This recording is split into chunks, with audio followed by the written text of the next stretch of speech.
සුබ දවසක් ඔයාලා හැමෝටම. සංගීත පළවෙනි පාඩම අද තමයි ආරම්භ වෙන්නේ. ඉතින් YouTube channel එකට ඔයාලා ඉතාම ආදරෙන් පිළිගන්නවා. අපි පළවෙනි පාඩමට අපි යමු. මම හිතුවා මුලින්ම සංගීතේ මුල ඉඳන්ම ඉගෙන ගන්න කෙනෙකුට උනත් මේ YouTube channel එකෙන් අවශ්‍ය සියලුම දැනුම ලබා ගන්න පුළුවන් විදිහට මේ වැඩේ කරගෙන යන්න. ඉතින් අපි මුලින්ම අද ඉගෙන ගමු සංගීතය කියන්නේ මොකක්ද කියන එක. හොඳයි. මම මුලින්ම කියන්න ඕන මේ පාඩම් මාලාව ඉදිරියට කරගෙන යනකොට ඔයාලට පොඩි පොතක් තියාගන්න සටහන් කරගන්න ඕනේ. ඒවා සටහන් කරගන්න. එතකොට පිළිවෙලට අදාළ නෝට්ස් එකත් එක්ක ඔයාලට ආපහු ඉදිරියට වැඩ කටයුතු කරගෙන යද්දි ලේසි වෙයි කියලා මම හිතනවා. හරි. අපි අද මුලින්ම කතා කරමු සංගීතය කියන්නේ මොකක්ද කියලා.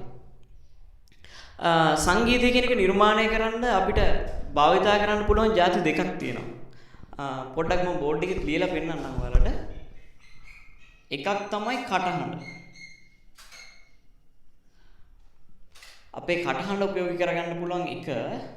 දෙවෙනි එක තමයි සංගීත භාණ්ඩ.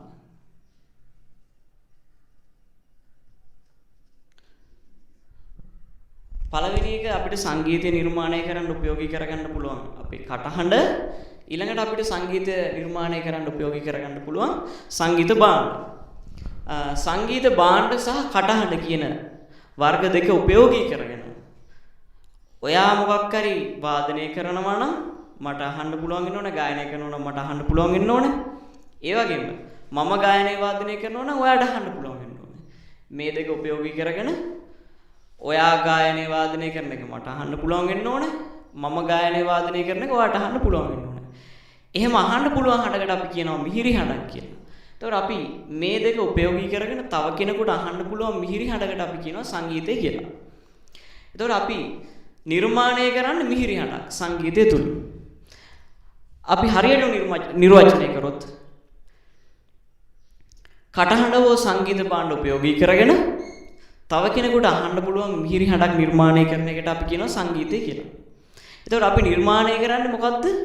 මිහිරි හඬක්. හරි. හොඳයි. එතකොට අපි සංගීතය කියලා කිව්වේ මිහිරි හඬක්නේ. හරි. දැන් අපි ඊළඟට කතා කරන්න යන්නේ මිහිරි හඬක් ගැන. අපේ මාතෘකාව මිහිරි හඬ. මිහිරි හඬ. හරි. අපේ පරිසරේ අපිට ඇහෙන්න තියෙන ගොඩාක් හඬ.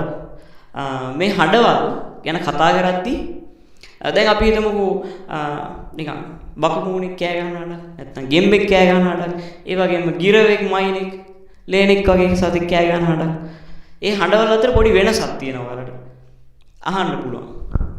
ඒ වෙනස තමයි සාමාන්‍ය ගෙම්බෙක් බකමූණෙක් කෑ ගන්නකොට ටිකක් පහළ ගැඹුරු හඬක් තියෙන්නේ නේද? හරි. සාමාන්‍යයෙන් ලේනෙක්, ගිරවෙක් ඒ වගේ සතෙක් මේ ශබ්ද කරනකොට තියෙන ටිකක් ඉහළ හඬ. එතකොට මේ අපිට ඇහෙන්න තියෙන මිහිරි හඬ අපි ප්‍රධාන හඬතල තුනකට බෙදා දක්වනවා.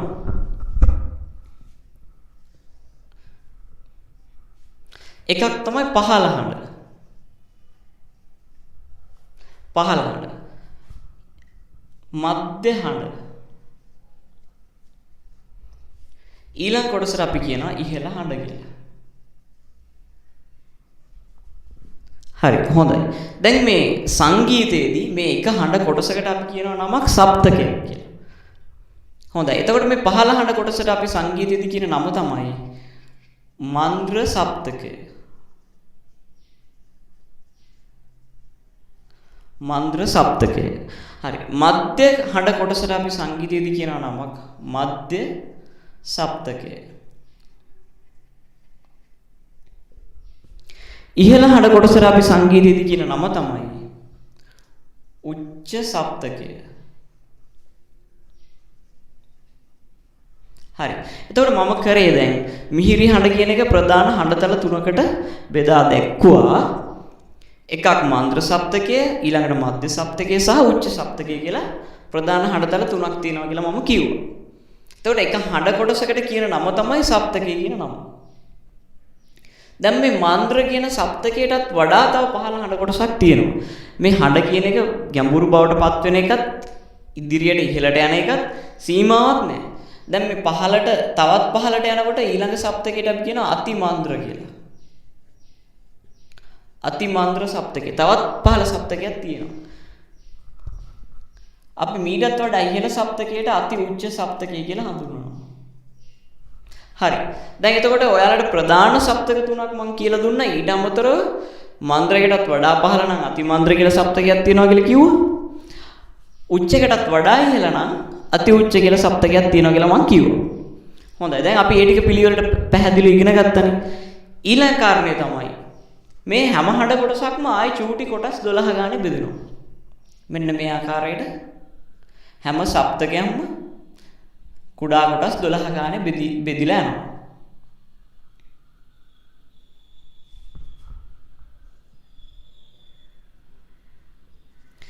අති උච්චකෙත් කුඩා කොටස් 12ක් තියෙනවා. අති මන්ද්‍ර කියන සප්තකෙත් කුඩා කොටස් 12ක් තියෙනවා. දැන් ආය අපි කතා කරමු මිහිරි හඬ කියන එක ප්‍රධාන හඬතල කීපයකට බෙදුණා. අති මන්ද්‍ර, මන්ද්‍ර, මධ්‍ය, උච්ච සහ අති උච්ච. ඊට පස්සේ හැම හඬ කොටසක්ම ආයි කුඩා කොටස් 12 ගානේ බෙදිලා යනවා. අපි මේ කුඩා කොටස් වලට නමක් කියනවා ස්වර කියලා. හරි. එතකොට හැම සප්තකයකම ස්වර තියෙනවා 12 ගානේ. මන්ද්‍ර සප්තකයේ ස්වර වලට අපි මන්ද්‍ර ස්වර කියලා කියනවා. මධ්‍ය සප්තකයේ ස්වර වලට මධ්‍ය ස්වර කියලා කියනවා. උච්ච සප්තකයේ ස්වර වලට උච්ච ස්වර. අති උච්ච සප්තකයේ ස්වර වලට අති උච්ච ස්වර. අති මන්ද්‍ර සප්තකයේ ස්වර වලට අති මන්ද්‍ර ස්වර කියලා කියනවා. මේ කියපු කාරණා ටික පැහැදිලි ඇති කියලා මම හිතනවා. හරි. දැන් හැම සප්තකයකම ස්වර 12 ගානේ තියෙනවනේ. මේ මන්ද්‍ර කියන සප්තකෙත් සයන්නක් කියලා ස්වරයක් තියෙනවා. ඔයාලා සයන්න කියන ස්වරය අහලා ඇති මං හිතන්නේ. මධ්‍ය සප්තකෙත් සා කියලා ස්වරයක් තියෙනවා. උච්ච සප්තකෙත් තියෙනවා. අති උච්චකෙත් තියෙනවා. අති මන්ද්‍ර කියන සප්තකෙත් සා කියලා ස්වරයක් තියෙනවා. මතක තියාගන්න හැම සප්තකයකම එකම ස්වර 12 තමයි පිහිටන්නේ. මන්ද්‍රයේ කියන ස්වර 12මයි මධ්‍යකෙත් පිහිටන්නේ. උච්චකෙත් එහෙමයි, අති උච්චකෙත් එහෙමයි, අති මන්ද්‍රකෙත් එහෙමයි. හැබැයි විශේෂත්වය තමයි මේ ස්වර 12 කියන එක හඬ තලයේ පොඩි වෙනසක් තියෙනවා. දැන් මේ මන්ත්‍ර සප්තකයේ හඬ තලයේ චුට්ටක් පහළයි, මධ්‍යස්ථයි, ඉහළයි, ඊටත් වඩා ඉහළයි. හැබැයි අපි ස්වර හඳුනාගද්දී නම් කරන්නේ එකම විදිහට තමයි. මෙතන තියෙන 12මයි මෙතනක් තියෙන්නේ. ඒ 12මයි මෙතනක් තියෙන්නේ. අති මන්ත්‍ර 12මයි අති උච්චකෙත් තියෙන්නේ. හඬ තලයේ වෙනසක් තමයි තියෙන්නේ. දැන් ඉස්සරහට කියන කරුණු ටික, ඉදිරියට කියන කරුණු ටික කරගෙන යද්දී ඔයාලට පැහැදිලිවයි මම මේ කියන්නේ මොකක්ද කියලා. හරි. දැන් අපි මේ මිහිරි හඬ කියන එක ප්‍රධාන හඬතල තුනකට බෙදුවා. ඊට අමතරව තව දෙකක් දෙපැත්තෙන් තියෙනවා කියලා ඉගෙන ගත්තා. ඊට පස්සේ හැම හඬතලයකම කුඩා හඬ කොටස් 12ක් තියෙනවා කියලා කිව්වා. අපි ඒවට ස්වර කියලා කියනවා කියලා කිව්වා. අන්න ඒ කාරණා ටික තමයි ඉගෙන ගත්තේ. හොඳයි. එතකොට අපි අර කලින් ඉගෙන ගත්ත කොටස් ටිකත් එක්ක අපි දැන් ඊළඟට කතා කරන්න යන්නේ පොදුවේ ස්වර 12 කියන මාතෘකාව ගැන. අපේ මාතෘකාව තමයි ස්වර 12. හරි. ඔයාලා දැකලා තියෙනවා කීබෝඩ් එක ඕගන් එක කියලා කියන්නේ. ඕගන් එකේ තියෙනවා ඒ කීස් වල අපි ඔබන කීස් වල පාට වර්ග දෙකක්. එකක් සුදු පාට අනික කළු පාට. ඒ තමයි මේ ස්වර 12 ප්‍රධාන කොටස් දෙක. ස්වර 12 ප්‍රධාන කොටස් දෙකක් තියෙනවා. අපි සුදු පාට ස්වර වලට කියනවා ශුද්ධ ස්වර කියලා. ශුද්ධ ස්වර. මේ ස්වර 12න් 7ක් තියෙනවා ශුද්ධ ස්වර. ඊළඟ කොටසට අපි කියනවා විකෘති ස්වර. විකෘති ස්වර. කළු පාට ඒවට තමයි විකෘති ස්වර කියලා කියන්නේ. එතකොට 12න් 7ක් ශුද්ධ ස්වර වෙනකොට විකෘති ස්වර පිළිගන්න ඕන 5ක්. හොඳයි. දැන් ශුද්ධ ස්වර 7ක් තියෙනවානේ. ඒ 7 තමයි සා, රි, ගා, මා, පා, දා, නි කියලා අපි හඳුන්වනවා. ඒක හැමෝම දන්නවා කියලා මම හිතනවා. කියන්නේ ශුද්ධ ස්වර 7 විතරයි. තව ස්වර 5ක් එහා පැත්තේ තියෙනවා. අපි දැන් ඊළඟට ඉගෙන ගන්න යන්නේ මේ 5 තමයි. හරි. දැන් ශුද්ධ ස්වර 7 දිහා හොඳට බලාගෙන ඉන්න. මේ ස්වර 7 තියෙනවා නොවෙනස් වෙන ස්වර කියලා දෙකක්. මෙයාලගේ හඬ වෙනස් වෙන්නේ නැහැ. එක විදිහකට ඉන්න පුළුවන්. දැන් ওই පන්ති වල ළමයිනුත් ඉන්නේ. එක විදිහකට ඉන්න බැරි ළමයි ඉන්නවා. එක විදිහකට ඉන්න පුළුවන් ළමයි ඉන්නවා. අන්න ඒ වගේ මේ ස්වරත් තියෙනවා එක විදිහකට ඉන්න පුළුවන් ස්වර. එක විදිහකට ඉන්න පුළුවන් ස්වර තියෙන දෙකයි. අපි ඒ හින්දා එයාලට අචල ස්වර කියලා කියනවා. අචලයි කියලා කියන්නේ චලනය නොවෙනස් ස්වර. හරි. එතකොට මේ වෙනස් වෙන ස්වර ටික මොනවද? මෙයාලගේ හඬ නිතරම වෙනස් වෙනවා. ඒ ස්වර ටික තමයි රී ගා මා දානී කියන ස්වර ටික. අපි චලනය වෙන ස්වර චල ස්වර කියලා හඳුන්වනවා. හරි. එතකොට මෙන්න මේ රී ගා මා දානී කියන ස්වර වල හඬ වෙනස් වෙනවා සාමාන්‍ය ඉදිරියට හෝ පිටිපස්සට. එයාලට එක විදිහකින් ඉන්න බැරි නිසා චලනය වෙන නිසා මෙයාලගේ හඬ දැන් රී එකේ හඬ යම් කිසි විදිහකට ඉහළට හෝ පිටිපස්සට. අපි හිතමු ගායන්නේ හඬ ඉදිරියට හෝ පිටිපස්සට වෙනස් වෙනවා. අන්න එහෙම වෙනස් වෙන නිසා තමයි එයාලට චල ස්වර කියලා හඳුන්වන්නේ. හරි. එතකොට මේ රී ගා මා දානී කියන ස්වර පහේ හඬ යම් කිසි විදිහකට වෙනස් වෙලා ඉදිරියට හෝ පිටිපස්සට හඬ වෙනස් වෙලා අලුත් ස්වර වර්ගයක් නිර්මාණය වෙනවා. ඒ ටික තමයි විකෘති ස්වර කියලා අපි හඳුන්වන්නේ. දැන් මෙතන කොටස් දෙකක් තියෙනවා. මෙතනින් වෙනස් වෙලා එන ස්වර පහළට ගිහිල්ලා වෙනස් වෙන ස්වර වලට අපි කියනවා කෝමල ස්වර. කියන්නේ එක වර්ගයක් තියෙනවා පහළට ගිහිල්ලා තමයි වෙනස් වෙන්නේ. කෝමල ස්වර. කෝමල ස්වර තියෙනවා 4ක්. ඊළඟට ඉදිරියට ගිහිල්ලා වෙනස් වෙන ස්වර වලට අපි කියනවා තීව්‍ර ස්වර. තීව්‍ර ස්වර. එතකොට පහෙන් 4ක් කෝමල වෙනකොට එකයි තීව්‍ර ස්වර තියෙන්නේ. හරි. එතකොට කෝමල ස්වර 4ක් තියෙනවා කියලා කිව්වා. මෙන්න මේ රියන්නයි, ගයන්නයි, දයන්නයි, නියන්නයි කියන ස්වරවල හඬ යම් කිසි විදිහකට පහළට ගිහිල්ලා අලුත් ස්වර වර්ගයක් නිර්මාණය වෙනවා. ඒ තමයි කෝමල ස්වර. කෝමල ස්වරයක් හඳුනගන්න අපි ස්වරයට යටින් ඉරි කෑල්ලක් අඳිනවා. හරි. එතකොට මේ කෝමල රියන්න පිහිටන්නේ අදාළ සුද්ධ ස්වරයට වඩා පිටිපස්සේ. මොකද එයා නිර්මාණය වුණේ හඬ අඩු වෙලා. හඬ පිටිපස්සට ගිහිල්ලා. හරි. දැන් එතකොට එක ස්වරයක් ඉතිරි වෙනවා. එයා තමයි තීව්‍ර ස්වරය. ඒ මයන්න හඬ ඉදිරියට ගිහිල්ලා වෙනස් වෙන ස්වරය තමයි තීව්‍ර මා කියලා හඳුන්වන්නේ. හඳුනා ගැනීමට අපි ඊසන දෙසින් නැල ඉරක් අඳිනවා. මේ තමයි ස්වර 12 වර්ගීකරණය. ස්වර 12 බෙදෙන විදිහ. ස්වර 12 ප්‍රධාන කොටස් දෙකකට බෙදුණා. ශුද්ධ ස්වරයි, විකෘති ස්වරයි. ශුද්ධ ස්වර 7ක් තිබුණා. විකෘති ස්වර 5, කොමල තීව්‍රයි කියලා කොටස් දෙකක් තියෙනවා. කොමල ස්වර කියලා කියන්නේ පහළට ගිහිල්ලා වෙනස් වෙන ස්වර. තීව්‍ර ස්වර කියලා කියන්නේ ඉදිරියට ගිහිල්ලා වෙනස් වෙන ස්වර. හරි. හඳුනා ගන්න සංකේත භාවිතා කරලා තියෙනවා. කොමල ස්වර 4 හඳුනා ගන්න ස්වරයට යටින් ඉරක් ඇඳලා තියෙනවා. තීව්‍ර ස්වරය හඳුනා ගන්න ස්වරයට ඊසාන සින්නල ඉරක් ඇඳලා තියෙනවා. ශුද්ධ ස්වර හඳුනා ගන්න විශේෂ සංකේත භාවිතා කරලා නැහැ. ඔන්න ඔය කාරණා ටික තමයි දැන් මේ ස්වර 12 කියන පාඩමේදී මම කියලා දුන්නේ. හරි. දැන් අපි ඊළඟට බලාපොරොත්තු වෙන්නේ ස්වර 12 පිළිවෙලට ලියන ආකාරය ගැන ඉගෙන ගන්න. හරි. දැන් අපි බලමු ස්වර 12 පිළිවෙලට කොහොමද පිළිටන්නේ කියලා. දැන් මේ ස්වර 12 ඇතුලේ ඔයාලට පේනවා සයන කීයක් තියෙනවද? එක සයන්නයි තියෙන්නේ. මෙතන විතරනේ තියෙන්නේ. හරි. ඒතකොට සයන්න තමයි මුලින්ම පිළිටන ස්වරය. ඒතකොට රියනු කීයක් තියෙනවද? රී වර්ගයෙන් ඔයාලට පේනවා ශුද්ධ ස්වරයකුත් තියෙනවා, කොමල ස්වරයකුත් තියෙනවා. මතක තියාගන්න සයන්නනුයි පයන්නනුයි කියන ශුද්ධ ස්වර දෙකෙන් එක බැගින් විතරයි තියෙන්නේ. එක සයන්නයි එක පයන්නයි. හැබැයි අනික් ස්වරවලට රී ගා මා දානී කියන ශුද්ධ ස්වරවලට අදාළ විකෘති ස්වරයක් එහා පැත්තේ තියෙනවා. එතකොට සයන්නනුයි පයන්නනුයි එක බැගින් තියෙන කියලා මතක තියාගන්න. හරි. එතකොට එක සයන්නයි තියෙන්නේ. රියනු වර්ග දෙකක් තියෙනවානේ. දැන් ඔයාලට කියව මම කොමල කියන වර්ගය වෙනස් වෙන්නේ ශුද්ධ ස්වරයට වඩා පිටිපස්සට ගිහිල්ලා. එතකොට මම මේ කොමල ස්වරේ පිටිපස්සේ තියලා ශුද්ධ ස්වරේ ඉදිරියට දැම්මොත් තමයි මේ පිළිවෙල හරි. මොකද අපි මේ ඉදිරියට ලියාගෙන යන්නේ ස්වර ටික. එතකොට කොමල ස්වරේ තියන්න ඕනේ ශුද්ධ ස්වරයට වඩා පිටිපස්සේ. පැහැදිලි නේද මං කියන්නේ? හරි. ඊට පස්සේ කොමල ගායන්න ඊළඟට යොදනවා. ඊට ඉදිරියෙන් තමයි ශුද්ධ ගායන්න යොදන්නේ. මොකද ශුද්ධ ගායන්නට වඩා කොමල ගායන්න පිටිපස්සෙන් පිටින්න ඕනේ. එයාගේ හඬ වෙනස් උනේ පිටිපස්සට ගිහිල්ලා. හරි. දැන් ඊළඟට මා වර්ගයක් යොදනෝනේ. ඉස්සල්ලාම ශුද්ධ මායක යොදනවා. ඊට ඉදිරියෙන් තීව්‍ර මායක යොදන්නේ. මොකද තීව්‍ර මායකේ හඬ වෙනස් වෙන්නේ ශුද්ධ මායකට වඩා පිටිපස්සට ඉදිරියට ගිහිල්ලා.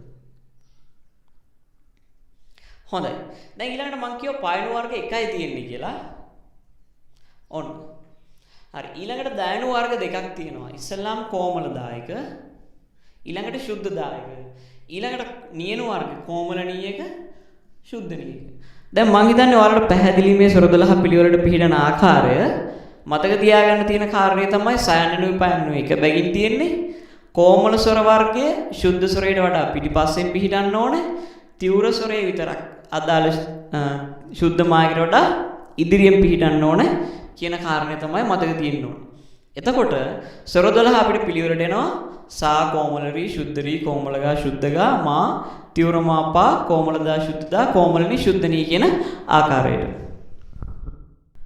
හොඳයි දැන් අපි ස්වර 12 කියන එක පිළිවෙලට ඉගෙන ගත්තා. දැන් තව කාරණයක් කියලා දෙන්න තමයි මම යන්නේ. දැන් අපි මුලින් ඉගෙන ගත්තා මේ මිහිරි හඬ කියන එක. මිහිරි හඬ කියන එක ප්‍රධාන හඬතල තුනකට බෙදුණා. මන්ද්‍ර, මධ්‍ය, උච්ච. දැන් මං කියවා ඊට අමතරව තව අති උච්ච කියලා සප්තකයකුත් තියෙනවා. ඊට පිටිපස්සෙන් තියෙනවා අති මන්ද්‍ර කියලා සප්තකයකුත්. හොඳයි මේ හැම හඬ කොටසකම මං කියවා ස්වර 12 බැගින් තියෙනවා. දැන් ඔයාලා දන්නවා අති මන්ද්‍ර කියලා කියන්නේ මන්ද්‍රයකටත් වඩා පහළ සප්තකය. මන්ද්‍ර කියලා කියන්නේ පහළ සප්තකය. මේක මධ්‍ය කියලා කියන්නේ මධ්‍යස්ථ හඬ සප්තකය. උච්ච කියලා කියන්නේ ඉහළ සප්තකය. අති උච්ච කියන්නේ උච්චයකටත් වඩා ඉහළ සප්තකය. මේ හැම එකේම තියෙන එකම ස්වර 12 කියලා මම කලින් ඔයාලට කිව්වා. ඒ කියන්නේ මෙන්න මේ කියන ස්වර 12.